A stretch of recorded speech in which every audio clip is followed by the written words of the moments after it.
Welcome back everyone, and it's time to go balls deep. We return with Asta dripped out facing Naamah and Lilith. Asta has the drip. Asta got the drip.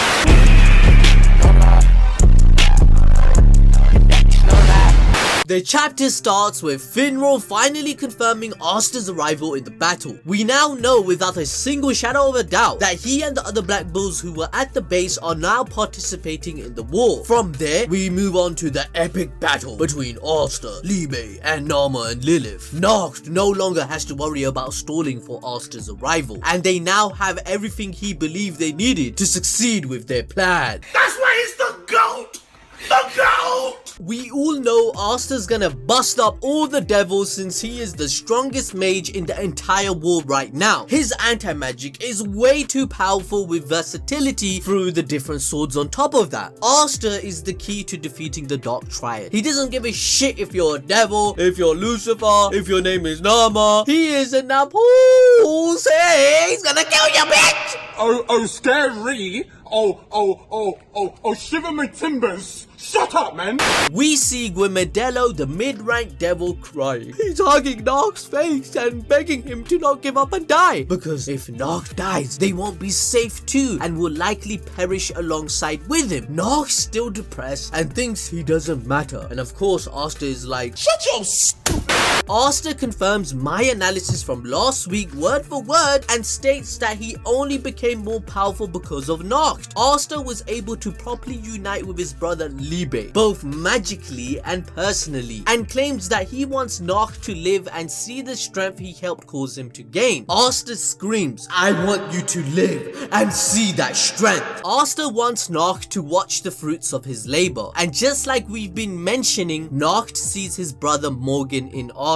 There's also something you might have missed in chapter 287. We see Yami picked up the smoking habit that he has after Morgan's death at his grave. It was Nacht that originally smoked, and Yami took his pack to relieve his stress at the grave, which only further highlights how amazing Morgan was as a person due to his impact on people such as Yami and Nacht. As we all know, the only realistic means in which they will be successful in stopping the Tree of Cliff off is to put an end to the Dark Triad. This is because if the Dark Triad ceased to exist, then the ritual would end, since they are the ones that activated the spell and were the intermediary between the two worlds. This would save Yami and William as a result, but also save the world at the same time. This is why Nacht in his self-loathing nature shows imperative to Asta to go and destroy the Dark Triad and to forget about him. Remember, Nacht still sees himself in sin. He wants to atone for them and earn forgiveness by God, the world, and his family. This message is embodied in Black Clover Chapter 287, where he made the commitment to end his life with Naamah and Lilith, called the Monument of Atonement spell. Essentially, Nacht wanted to go into purgatory for his atonement, a place with no light, life, or death. This links back to the inspirations Tabata has taken, since purgatory is the condition or process and a place of purification and punishment in which, according to medieval Christian and Roman Catholic beliefs, the souls of those who die in a state of grace are made ready for heaven. Purgatory refers to suffering, everlasting damnation. But guess what? Balls deep, prediction magic came true, and your boy Asta became his shining light. I cannot believe how accurate our analysis was in the past 2 weeks, because you know Tabata is my friend, right? Last week I explained that Nacht sees his brother Morgan in Asta, and he is the shining light of his life that will give him meaning to live once again. This is personified in chapter 288, where Nacht literally states, I might have been waiting for a new morning to arrive, therefore confirming the metaphor that Asta is the starlight love that imbues light, representing his brother, taking Nacht out of the guilt of sin, out from the shadows. Oh my god, talk about woo, Tabata's on one, fam. We then see an image of Morgan paralleling Asta, where he admits that he is a good man but different, since Asta is using devil magic instead of light magic, and there is a bit of irony in that, where this will cause the demise of the high-ranking devils that made absolute power corrupt absolutely in the first place in the nature of hell, and it's coming full circle where it's biting them in the ass.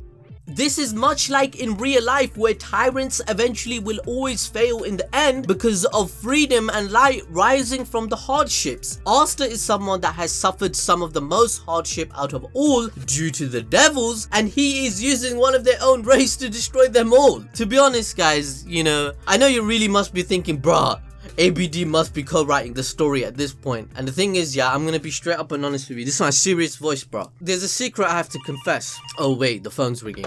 Don't you dare say it! What? I do not watch your videos. Fuck you, anime balls deep.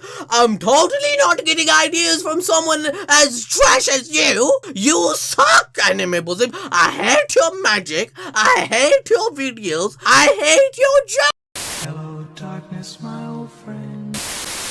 Asta realizes that he's already wasted too much time and gets ready to take out the devils. Naamah and Lilith give us a clear idea of how powerful Asta is, as they state that in their hundreds and hundreds of years in the underworld, they have essentially never been injured like this, meaning Asta and Liebe together are more powerful than any devil that has ever faced the two of them. Suddenly, they fire off their magic at our boy, and he just slices it like it's frigging paper. This is actually worth pointing out, as he's never been able to take out fire magic like this, even as far back as his fight with Magna. If you can see, he couldn't slice through his magic, which made him resort to hitting it like a baseball, but here he's just cutting straight through it. It's insane. This is even after Nacht mentioned that these high-ranking devils' magic can burn and freeze through anything. However, Asta's magic seems to supersede them in the power scaling. Nacht mentioned that their magic can destroy shadow, light, and even invisible concepts that don't even physically exist. Think about how OP our boy Asta has to become. The devils create a whirlwind of fire, but Asta's like, not today, bitch, and uses his black hurricane to yeet it out of existence. He goes to slice one of them, but they disappear out of thin air and scatter around the room inside their magic. Asta's third sword possesses an ability known as Casualty Break, which allows him to generate anti-magic tendrils that can absorb and remove the after effects of spells. So they fire everything they've got at Asta, but he's not having it, and he whips out his Demon Destroyer sword, which just completely stops any magic that they had been using. They pause in surprise, and that's when he takes the chance to slice the bastard. Let me say it with my accent. Bastard! Let's be serious now, it's time for analysis. In this chapter, Nacht's character finally comes full circle as he finally realizes that his sins have been atoned for and that his repentance is finally worth of acceptance when Asta reassures Nacht of his life's worth, and Nacht finally sees a vision of his brother alongside Asta. You may be wondering what sort of meaning this could be holding. I mean, it's fairly common for characters to be seeing visions of dead people, that's just how anime is. But this particular instance actually has some direct connections to Fausts' character arc in the old Germanic tales we have been covering in the past couple of weeks, since Tabata used it to create Nacht's character. If you don't know what we're talking about, it's important for you to stay up to date with our theories and the rest of our community. We need to be on the same page, so make sure right now you hit the notification bell. Since the anime has ended, you need to keep up with our channel, fam. Also, smash the like button, thank you very much. Anyways, in the story of Faust, Faust dies at the end of his story after losing his bet with Mephistopheles and feeling a moment